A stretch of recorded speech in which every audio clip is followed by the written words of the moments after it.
The Fix. The Fix.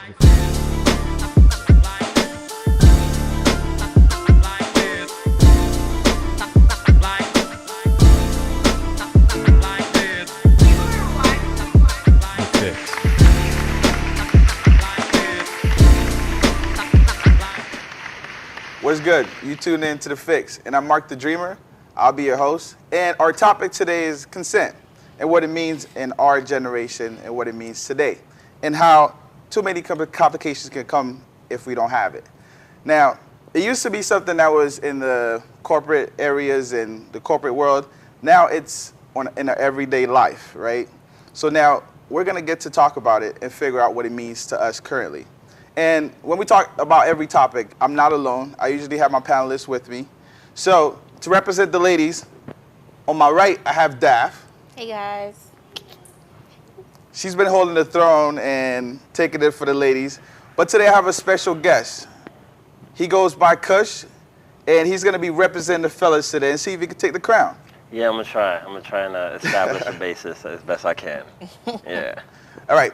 Now, let's get right into it. Before we get into the actual topic, let's get from each of you guys, what does consent really mean?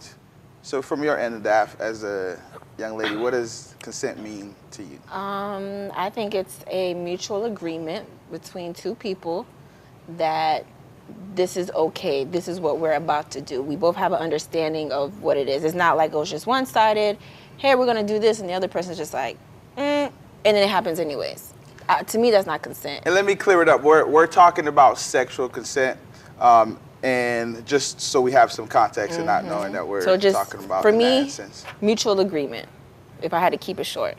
Mutual agreement. Yep. Kush, talk to me. Yeah, I can concur with that. Like, I agree totally. You know what I mean? I have no opposing to that. All right. That's the established thing. We have consent of conversation now. Yes. Sir. Yes. It sexually means, it means you guys have the consent to engage in the sexual activity. Right. Now, with some of the lines that are a bit different, we can get in depth, but I want to start in the beginning, right? Yeah. So, given the current day complications and the allegations of so much of the Me Too movement that we're having in the era that we're in now, should we, as far as like when we start the process, and because before the sexual act is usually a romance aspect to it. Yes. And it's usually a kiss or multiple kisses, right? So from a perspective of the male, you think, should it be something that we approach as far as like asking, should you kiss the young lady prior to starting, or is that a bit too far? I always thought that was something that, like, you felt. Like, it was something that was kind of like in the moment. To stop and ask for, written document of consent, it just kind of feels like it kills the mood, and it's like, it'll cause you to overthink, So I personally just feel like, if the mood is there, like Hitch, you go 80, you don't go full 100 and shove your tongue down her throat, but you definitely make sure, like, you go and you initiate that, and then she meets you. So. Yeah, I agree with that. And I think it all comes down to body language. You can tell if someone is just not feeling it or just not trying to, like, like he said, if you're coming and she's backing up, oh no, she's not with it. You know what I mean? So like body language should be able to tell you, like, okay, it's okay to do this. The feeling is there, the mood is there. This feels like a right time. Now versus something else, and it's complete, just like a halt, and you still going for it. I mean, now that we're past the first base aspect, right? Yes. You guys are both on the same page. All right. The party era, right, is something that's that's involving our culture and our current state. Of course, us with millennials, we party quite often, right? And from a lady's perspective, the reason why I'm asking the ladies first is because the platform is that, of course, the men are usually the aggressor. I guess the person who goes in and asks and make the first move, right? Right. So from a lady's perspective, I'm gonna ask this question: where's the line between hard to get and leave me alone? Like let's just say from a party scene or party scenario. Again, I think body language speaks, because if you're a man and you're approaching me and I'm strictly saying, and you're coming to me, hey, I'm interested in you, whatever the case may be, and I'm like, no, I'm okay, I'm uninterested, thank you. That's not hard to get. She's telling you straight up, I'm not interested. Now, if it's something as far as like, oh, I don't know, like the little flirtiness or whatever, you should probably still take it as a no, but at least just kind of keep your distance and let her kind of come back towards you. You know what I'm saying? Because if a woman's playing hard to get, and as soon as you stop paying attention to her, she's drawing right back over to you because she's like, oh, wait, crap, I lost his attention. You know what I'm saying? But it's a difference between somebody straight up telling you no, and you know when it's like a no, but it's a yes because it's flirty, the body language. But a straight up no, I don't think that's something that should be misinterpreted. It should be obvious. Okay, before I go over to Kush to get his perspective, I want to know, like, body language, of course, is what you mentioned, but some people are very well, they master the body language of saying, you know, no, however, but they still trying to play hard to get. So how do you even gauge that from a male perspective? If you're smart and you feel like, you know what, well, I can't really differentiate what it is that she's sending me, I would still just, you tried, and if it's still a no, whether it's a truthful no or whatever, still just walk away or just go about your business. And if she comes, cool. But to play it safe, and not even just because of consent, if you just don't want her to look like a fool, like, dang, I just got rejected, just walk away. I don't feel like you have to keep like nagging at somebody to get their attention. You know what I mean? So, like I said, she comes to you, then she might like, oh, hey, yeah, you were just trying to talk to me. Opens up another conversation. At least now you know, like, oh, okay, well, she was just playing hard to get. I don't think you have to sit there and try to study and figure out, is she playing hard to get? She's not, because you might end up in a sticky situation. And she's like, well, I told you no. And you're like, but you said no, but the way you were acting, that kind of gave me a yes. And then she's like, well, I still said no. And then what are you going to say then? Well, it seems like you have something to say already, so I'm going to let you. I'm listening to what she's saying, and I just don't think that, women are that bold most times. And I don't think they take the opportunity to be as bold and state no straight up. Even if they are, like, I've heard a lot of my female friends say that they've been in uncomfortable situations with guys, and they kind of just like almost let it go just because they didn't know how to respond or react. So yeah, I credit Daph for being a very strong woman, obviously, and I mean that's why she's the champ. I get that, but for the most part, I think there's a lot of women that don't have the ability to express themselves. So that's true. A lot of women kind of feel like, well, I don't want to hurt his feelings or come off as a whatever. So they kind of feel like they're probably not as confident to be boldly and say no right off the bat. They're like, well. Okay, how far is too far though? So from that perspective of like not being vocal and only being like, like what if in that situation that it got to the aspect where it is a situation where it could get sexual or it could get to that aspect. How and then listen. I don't want to push the conversation too far, too early. But however, like how do you gauge that when it comes to like the playing hard and?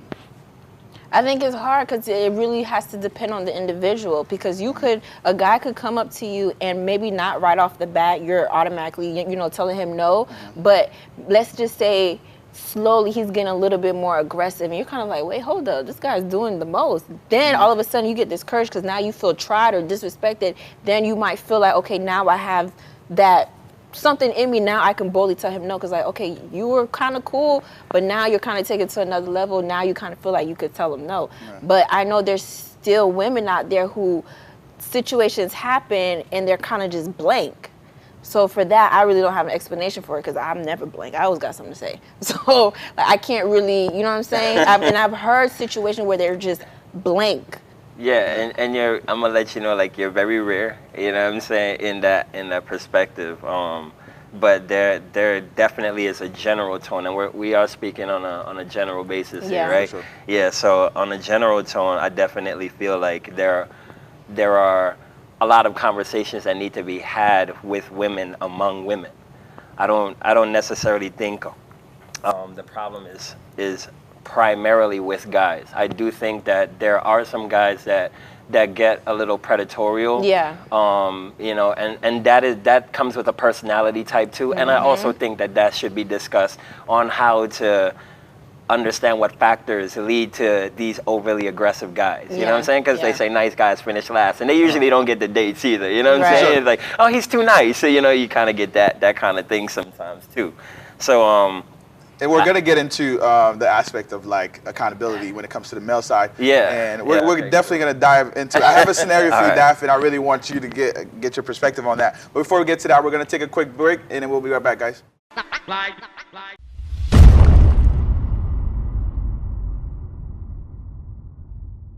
Welcome back, guys. Thank you guys for watching on all the platforms you're watching. If you're watching on TATV from the Orlando side, you're watching it from the Miami side, Fort Lauderdale side, you're on Facebook, YouTube, wherever you're watching us, we thank you and we appreciate it. Now, we just had the conversation, which is the initial topic, which is consent and what it means today and the complication that comes if there isn't consent.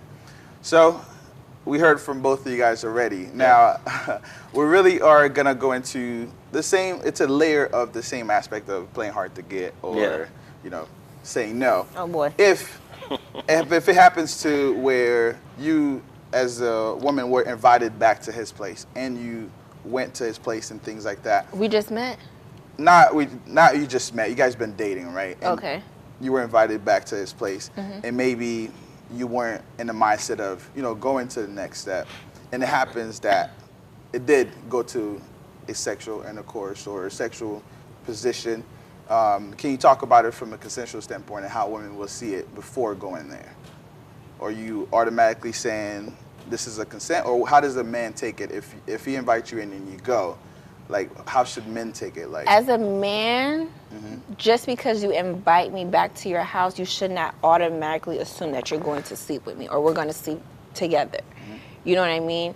Again, if I'm coming over there and depending on the dynamics of our relationship or just where it's at, if that's something, first of all, a lot of times when couples get together and stuff like that, conversations about sex and all these things happen, and you kind of gauge of... On a relationship standpoint, we're talking about off the relationship. Yeah, but now people don't even get in a relationship to have sex with somebody. Like, it's just somebody that they're dating. And conversations still happen. Like, they'll have conversations about, oh, you know, we're dating whatever, we want to have sex or whatever. What is this world that she lives in? No, it does happen. If you're talking to somebody, you guys could have a conversation about sex. Now let's say, for instance, I'm coming over to your house.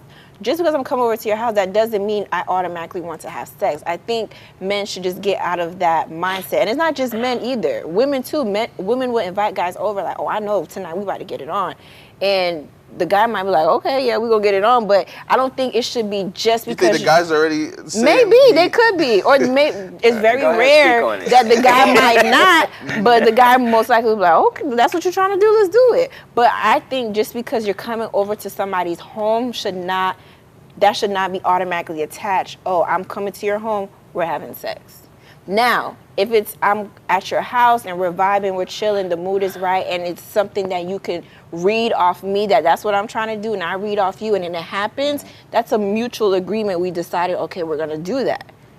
But just because I come over there, I don't think that a man should just be, oh, she's here, so that must mean she want to, Well, that's the question we're having. What kind of consent does that give? But before we go, because if that's the thing, that means if I don't want to have sex with you, that means I would never come to your house.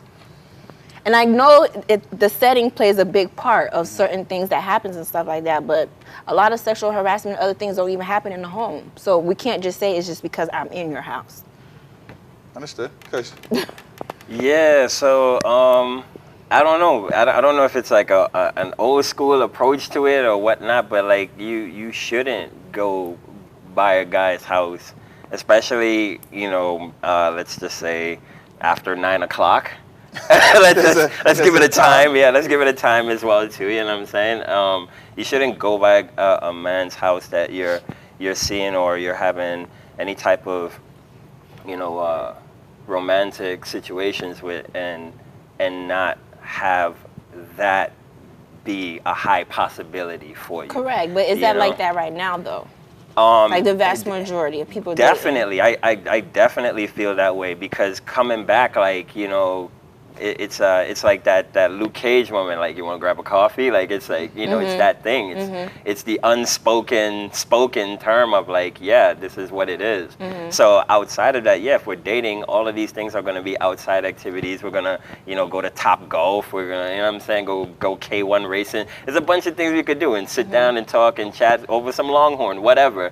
But at the end of the day, like when you come to the house, like, yeah, like there may be, you know what I'm saying, there may be, you know, so let's say Black's new album playing and like, you know what I mean, some candles, like I'm here prepared for that day. Right. So let's say, for instance, you were dating a woman, right?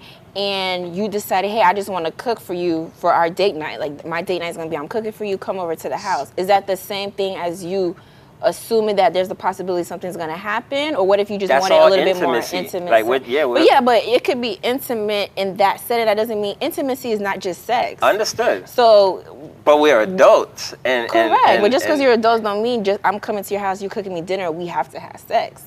Like intimacy could just be the dinner. It could just be the conversation. It could just be us on the couch talking about our background, our childhood, stuff like that. You just think that if it's you're at the house. Yeah. I'm cooking dinner, you're dessert. That's kind of how that works. I'm sorry. Like, there's no in between in that, and there's no room for misinterpretation. Like even the movie that we're gonna watch is kind of gonna be some rom-com and. That all it's you know what I mean? It's all kind of like the mood and like you said, setting. Yeah, right. And the setting does play a big part. I just don't feel like that prime example. If I said about a guy wants to cook me dinner or something like that, and I'm at your house, I don't think that should just automatically. It could be a thought. It's not like automatic. Like it could be a thought though. It could be like you said, a possibility. Yeah. Like you go in there like, okay, it's a possibility. We're home. We're at his house or my house. It could, it could happen. But just know, ladies, if you do leave the house and nothing happened, that man was disappointed. That man's a little hurt. I'm pretty sure. You know what I'm saying? I'm pretty sure. She said that she doesn't care. But that's okay. He'll be all right. He can handle what he need to go handle. That's I don't know. I feel like that's a little misleading and it's somewhat a bit selfish and kind of what? Yeah. And leads to these situations of misinterpretation. But misinterpretation can happen outside of the home. Definitely, it can. But we're talking about in the sanctity of the home. And like I said, the situation that's set up. So if you already know, you got to be like, oh, okay, well, you know what? If you see that that's where that man is going, you see he already like bought flour, whatever it is that he did to set up the situation. Like you said, you're reading body language and things like that. If you read the situation, you got to be like, oh, you know what? You got to find something to do. But you can't like go all the way through that. You know what I'm saying? That whole night and just be like, well, when it comes to this, I already got my Trump wall up. You know what I'm saying? Like you can't. But I don't feel like just because you're doing something romantic for me and you set up, like you said, you get me flowers and stuff like that. That means you're gonna get it just because you're doing these things for me. I feel like if I want to say, hey, I'm not ready to have sex or I'm not ready to be intimate, you should just respect that. In the situation, yes. like as that's a little high school, but okay. Why? Why is that high school? Just because. Because now you make it seem like just because you're doing these things for me, I have to give it to you. No. That's what it seems like. No. But we're also talking about, like you said, you're reading certain things. This is a man's signals to you. What if he's just a romantic guy? What if, I know it's very rare, but what if he just I'm a romantic guy. What if I could do a picnic outside. I'll bring a blanket and the whole nine. I'll bring my computer and that movie. I'll bring chocolates, feed you the whole nine. We could kiss, whatever, go our way. I mean, stuff could happen at the park too. Like I said, it don't have to be in the house. Stuff that happen at the park, but again, because we're more out I think in a because public it's more setting, like a closed setting, you feel like exactly. You know what I'm saying? And like I said, that's gonna happen more of a late night type of thing. And if you're already dating and stuff like that, like see, we could get into a whole bunch of other technicals. Yeah. But for the most part, it's like that is how men do their thing. That's the mating dance. You know what I'm saying? And it's like you can't come on the floor and not want to dance. And what if? I know we're in the midst of the conversation. No, go ahead. What if it's like come back to my place from a party, and what kind of vibe you think? What kind of consent is that given from a woman's perspective?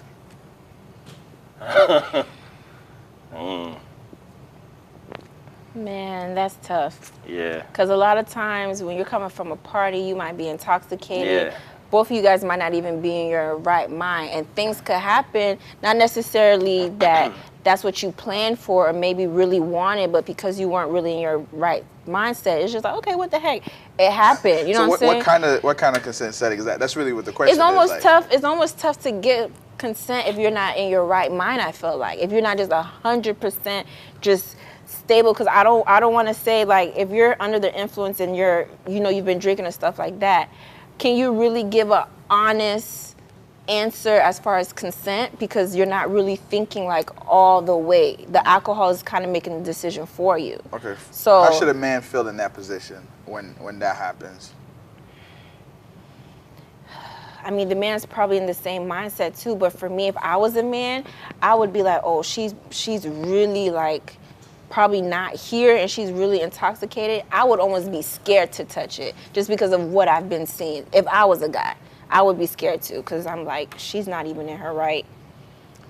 I don't know if I even want to do that. Before I even get Kush's answer or even in that perspective, we're going to take another break, guys, and thank you for staying tuned. We'll be right back.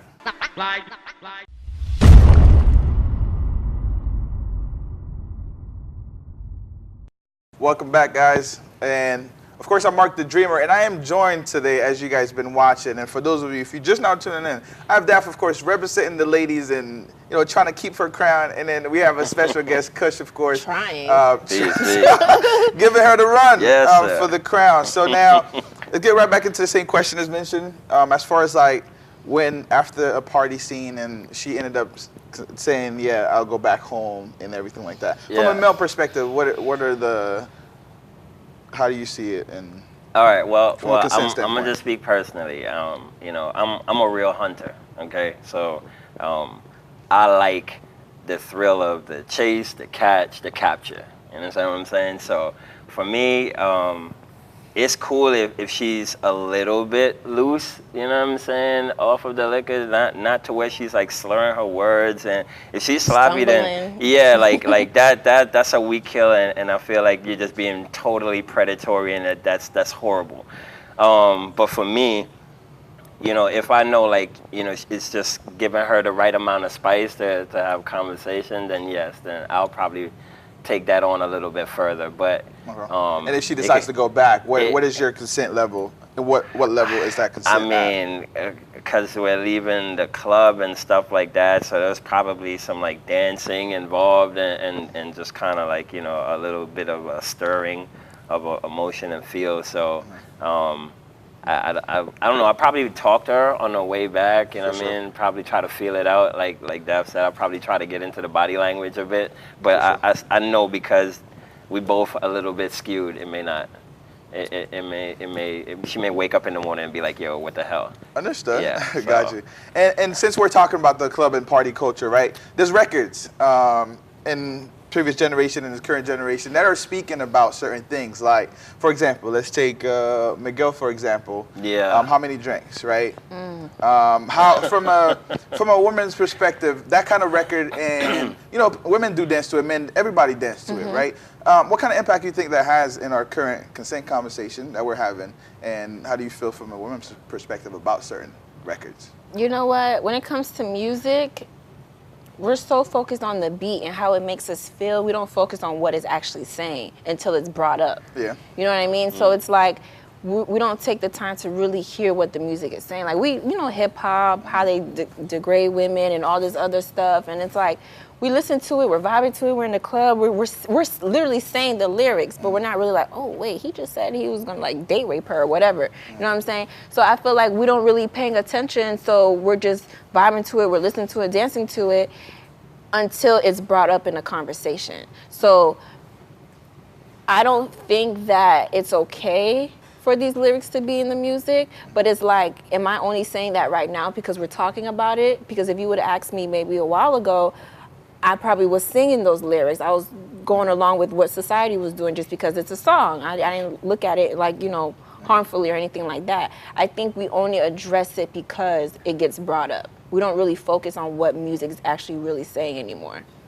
I don't think we really did, because rappers been talking crazy and And we was like, oh, that's a guys, punchline. That is interesting. Guys be into the wordplay. That's interesting from a woman's perspective. Yeah. So you think men? We definitely be beat driven. Wait. I just want to make sure I'm clear. So you don't think? So from a woman perspective, you think it's just a song from that aspect? But I don't think it's just a song. Okay. I just think we get so caught up in vibing to it that at that moment when we're listening to it, we're not focused on it. But if you bring it to the table and you know, pull out different lyrics, and then you're like, oh wait, that's not cool. Like he said this, he said that, then it becomes an issue. And I feel like it should not be in these songs. These lyrics should not, because they're not appropriate. these are hit records. They are hit records that we jam to. But like I said, while we're listening to them when they first come out, we're not, majority of us are not really focused on it. Like he said, maybe guys are, but like women not as Not much. maybe, I feel like Right. I feel like women might hate me for this, but sometimes we only focus on it when it gets pointed out, and then it's like, oh, he's right, she's right. You shouldn't say this, you shouldn't say that. But when that record first comes out, you don't see nobody dissecting the song and pulling this lyric out. Oh, he said this, he said that. It's only when it gets brought up to like the forefront, then everybody has an opinion. So the about setting allows it, but then again, when it comes to having the discussion, it's it's now a situation. when it gets brought up. Kush. Yeah, I mean, wow. Okay, so I've heard that before, that women just be vibing. Chris Rock had a whole stand-up bit about that at one point. But, and that was about Get Low. But even records like Ain't Loyal, you know what I mean? Like, guys are in there, like, singing Wade's parts, like, word for word. And I mean, that's a whole part of the club experience for us is, like, with our drinks, like, and you're vibing. So I think, like, yeah, the records are a little bit irresponsible culturally, and we got to do better. You know what I mean? Just with holding our artists accountable and things like that. I think that's really the big problem. I didn't know that Miguel had that record. I haven't heard it myself. Oh, really? So for you to be like, how many drinks? How many drinks to what? Like, till you go home with me.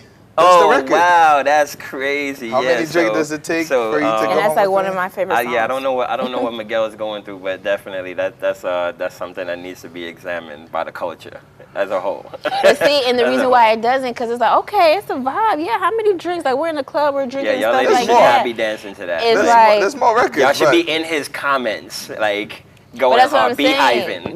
Right, but that's what I'm saying. It doesn't get that attention. It should get only when it's like dissected, when it's being brought up. It's like, read between the lines what they're saying. And sometimes it's so obvious, you don't have to read between the lines. They're literally saying what they're trying to say, and it's just like, oh. And for you guys watching it, it may seem like this is a one-sided conversation where we're coming at the ladies and coming at the ladies and coming at the ladies, and then having the males, of course, explain certain aspects. But it has been where a lot of males are the one creating these records. If you guys know a record that's created by a young lady that is somewhat bringing men in for a certain type of, like, that's a scenario where how many drinks does it take for a girl to take him home? Please put it in the comments. Let us know, because we want to know more about that, just so we can bring awareness to a lot more things. And of course, if you guys are watching on social media, make sure you hashtag Let's Talk About It and give us your comment based on what Daphne has been saying and what Kush has been saying. And right before we wrap it up here, we only have a 30-minute show. Unfortunately, we're unable to get in depth with this conversation. So we want to give you guys the platform to continue this conversation and have it, because that's a dialogue that's needed, and that's something that we need to talk about in our current generation. Right before we get off air, I do have our co-host Cadet, who's not able to be here, so I will put my hat backwards for my mans. Shout out to Cadet. You know, this is his style. He put his hat backwards. I don't know how good I look. But this is for you, brother. I'm sorry you couldn't be here, but Kush held it down for you. I tried my best. Cadet. I really did. So with that said, we do appreciate every perspective, the maturity that you guys showed, and having that conversation. So, Daph, thank you for representing the ladies. Of course. And Kush, of course, thank you for being our special guest. Thank you for challenging me. Thank you for... Now, can I just disclaimer? Yeah, go ahead. It's really awesome to, like, Black men get talked down so bad about not being able to express themselves and be honest. So I appreciate you for being able to do that. And I think a lot of times we don't give credit where it's due. So I'm just doing that. Thank you. Yeah. Appreciate that.